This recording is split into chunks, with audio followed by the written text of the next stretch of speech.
Ladies and gentlemen, today we are switching things up. Today we are going to be making Cajun chicken pasta, a unique dish with a unique taste. Let's get into it. All right, so here's everything we're going to use for this recipe. Obviously, you're going to need chicken. Now, this chicken I marinated overnight. I made my Cajun seasoning myself. If you guys don't want to make it or you don't have the seasonings to do it, you can always get a pre-made seasoning. Now, I already had majority of the seasonings on hand, so I went ahead and made it myself. But if you do want to know how to make it from scratch, you're going to need salt, pepper, onion powder, garlic powder. You're going to need sage. You're going to need oregano. You're going to need thyme. You're going to need smoked paprika. This is one of the big things. You cannot do it without paprika. That's what makes the Cajun seasoning red. You're going to need minced garlic. You're going to need shallots. You're going to need any type of spaghetti sauce. It can be tomato basil. It can be marinara. You're going to need pasta, of course. This is gluten-free pasta because this is a gluten-free channel. And you're going to need heavy whipping cream. This is what makes the pasta thicken up. So let's go ahead and get started with the pasta. So let's go ahead and go in with the water. We're gonna go about halfway full just to make sure it covers all the pasta. And I think we're just gonna use all this water actually. All right, so that's about good. Let's go ahead and get it warming up. We're gonna get it to a rolling boil and then we're gonna throw the pasta in. All right, so now we got our water to a boil. We're gonna go ahead and go in with the pasta. We're gonna do about half the box. So a little bit more than that. Half a box. Like that. And also, we're going to put some oil in it. As you guys know, when we make pasta, it's always good to put oil in the water. This is going to help prevent sticking. Pro tip. All right. Then we're going to stir that around. Then we're going to let that get to a boil again. Now, while that's going, we're going to go ahead and start mincing up the shallots. I'm going to cut the ends off. Get skin off of here. In the middle. Get skin off. We're just going to use 1/2 for it. I'm not going to go crazy with the shallots. It's really just to saute the chicken in when we're going with the Cajun chicken or the blackened chicken. We'll make sure you get all that skin off. Now, as I told you guys before, you guys can get pre-minced shallots, but they are fairly hard to find. It's usually easy to find minced garlic, but minced shallots is pretty hard to find. So 9 times out of 10, you will have to be using fresh shallots. But you can find minced shallots, more power to you, but they are difficult to find. I'm letting you guys know that right now. When it comes to sauteing things, or at least to using herbs and stuff like that of that nature, when it comes to sauteing, I like to use pre-made stuff just for time purposes, but a lot of times stuff's just hard to find. Want to get this pretty minced down. You don't want chunks of shallots or garlic in your pasta, unless you prefer that way. But me personally, I don't like chunks of vegetables and herbs in my pasta. All right, I want that consistency. I'm also going to put some green onions in mine just because I had this left over and I love green onions. Now, this is a complete preference thing. Like, you don't need green onions for Cajun pasta. I just like green onions and I had green onions left over, so why not? As you guys start to cook more and more, you want to get in the habit, or you will get in the habit of using everything that you have. So if you have stuff left over, you want to try to consolidate it for other dishes. That way you're getting the best bang out of your buck when you buy food. You want to keep food waste as low as possible. That way your money goes further. That's why when I make my dishes or when I make anything at home, I like to use a lot of fresh ingredients because they don't last a long time. So it forces me to end up using them. and I'm not buying a whole bunch of food at once. That way my food isn't really going bad, because I understand that, green onions, I have like a week to use these. Things like peppers and onions, those will go a little bit longer, but still, past like a week and a half, you really don't want to be holding on to them much longer than that. All right. And then also we're going to mince up some parsley to put on top. All right. So this parsley is on its last leg. So this is a perfect time to use it for this dish. And the good thing is I mostly just use parsley for garnishing. So it doesn't have to be super crisp. Just needs to get the point across. But this is what I was talking about, maximizing your herbs and spices in all your food. Want to maximize everything. Same thing. This is just kind of like a rough chop. This is just a garnish, so it doesn't have to be that specific.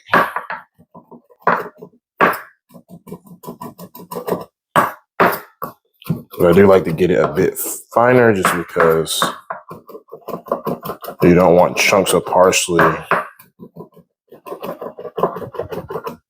on top of your pasta or any dish. You kind of want it to be fairly fine, fairly uniform. A little bit more. All right. That's good enough. All right, let's take out the pasta. All right, so the pasta is about done. Now, one thing I like to do when I'm making pasta, at least in a cast iron, because we're going to put it in the cast iron like this, I like to pull the pasta a little early. I don't like to cook it all the way in the regular pot, because it's going to cook more as it's in the cast iron. So you kind of want to undercook it. That way it doesn't, by the time it's finished in the cast iron, it isn't overcooked. All right, so let's go ahead and get started on the chicken. All right, so we got the cast iron hot. We're going to go with some oil. Move that all around. And if you're using a cast iron, you want to use gloves, because this handle does get hot. Move it all around. Yeah. All right. Now we're going to go in with our shallots, green onions, and garlic. And I'm just going to use a little bit of this. I'm not going to use all of it, because what I like to do when I have my herbs and my vegetables to saute, I like to do half of the batch to cook the main dish, which that would be the protein, or whatever you're cooking. It can be protein, it can be vegetables. And I like to use this other half to throw back into the end of the dish. That way it can get sauteed in the flavor, and then also it will be in the actual pasta or whatever final dish that you're doing. So you just want to stir this around. I'll get my tongs. Make sure the pan gets covered really well. You want to turn it low so that your saute does not burn.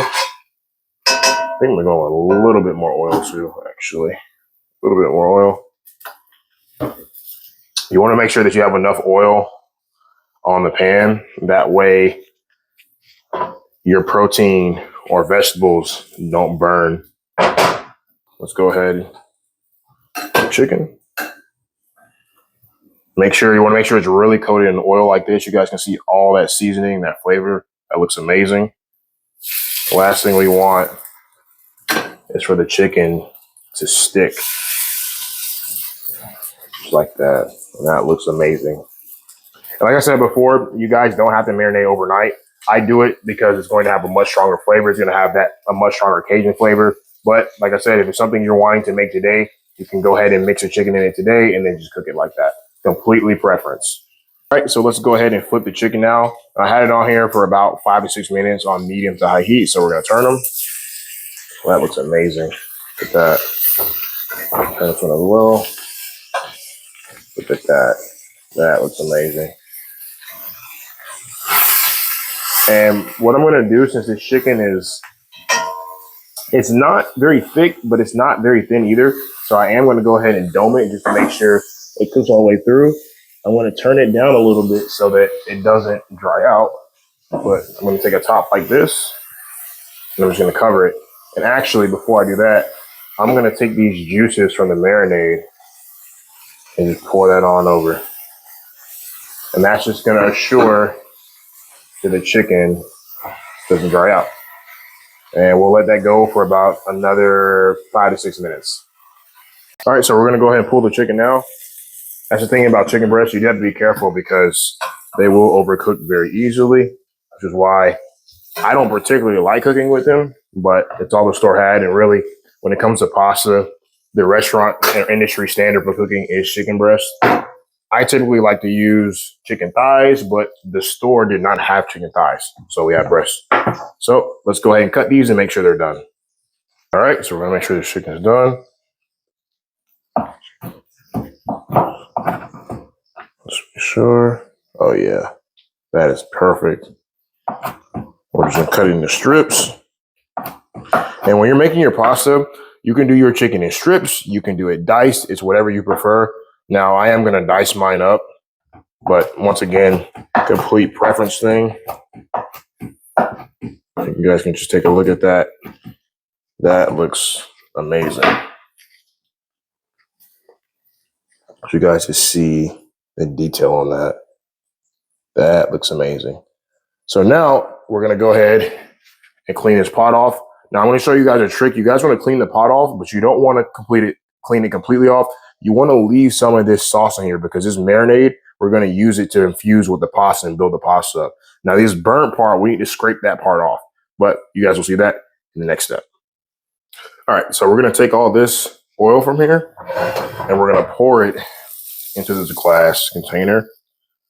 And we're gonna use that to add back into the pasta after we clean the pot off. But you guys wanna save this because all of this oil is filled with seasoning and herbs and spices. This is gonna taste great once we put it back into the pasta. All right, now we're gonna go ahead and start making the tomato sauce. So we're gonna go in with some oil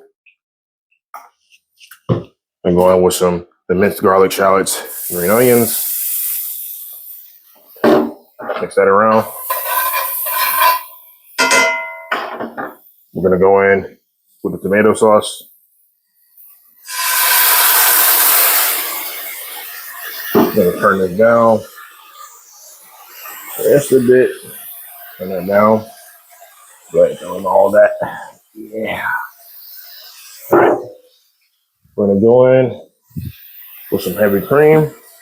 The cream. Now, when you're doing this heavy cream, you kind of want to just feel it out. You don't want to overdo how much you put in there. So, kind of depends on how saucy you want your sauce. And you want to make sure you keep this on low so that your sauce doesn't burn. I want mine a little bit saucier than that, so I think I'm gonna add a little bit more heavy cream, not too much, because this is gonna simmer and reduce down. We're gonna go ahead and add these oils in here. Oh, that is beautiful. Look at the color on that. That looks amazing. I think also I'm gonna put a little bit of this parsley in here as well, just for color. That looks amazing. All right. And we're just gonna mix that around. And actually, I wanna go ahead and get a spatula because when you guys are making this pasta, you wanna use something soft like a spatula because if you use something hard like tongs, it's going to break your pasta and you don't want that. So you wanna use something like a spatula where you can fold, right? Fold the pasta, fold the pasta, fold the pasta, right? All right, so that looks amazing. Now we are going to add the pasta. All right, so we have our pasta here. Gonna go on with the pasta. Beautiful. All right, and we just want to fold this sauce in. Fold it. And as I told you guys before, when you fold it like this is going to keep your pasta intact so that your pasta does not break. We don't want the pasta bending and breaking. All right, that looks great.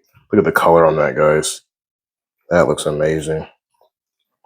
All right, guys, so I went ahead and added some more spaghetti sauce to it and also some cream. Now, this is a complete preference thing. Like I said, it's going to depend on if you like your pasta creamier, if you like it more watery. Now, me personally, when I make my pastas, I like to have a lot of sauce because I know that once it sits overnight, it's going to seize up and get thicker.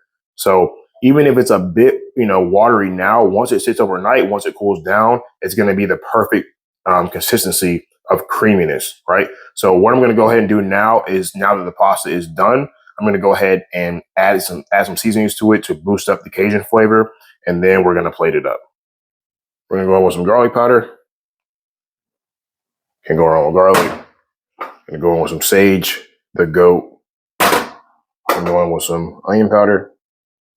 I'm going with some cayenne pepper. This is another thing you want to do this to taste. If you want your Cajun spicier, you can do a lot of Cajun. Me, I don't like my food super, super spicy, but I do like a kick. So I'm going to put a bit of cayenne in there. I'm going to go smoked paprika. This is really what helps bring out that Cajun flavor, specifically the smoked one, not regular paprika. You want to get smoked paprika, chili powder. Also, going to help with that smokiness flavor as well. And then oregano. And I think I'm going to add a dash of salt as well. Dash of salt, not too much. All right. And then we're just going to fold that in just like that. That is beautiful. Look how creamy that is, guys. This is what you want to see from a pasta. Nice, rich texture. All right. Now, let's plate it up. All right. So before we plate it, we are going to go ahead and taste the pasta. So let's see how it came out.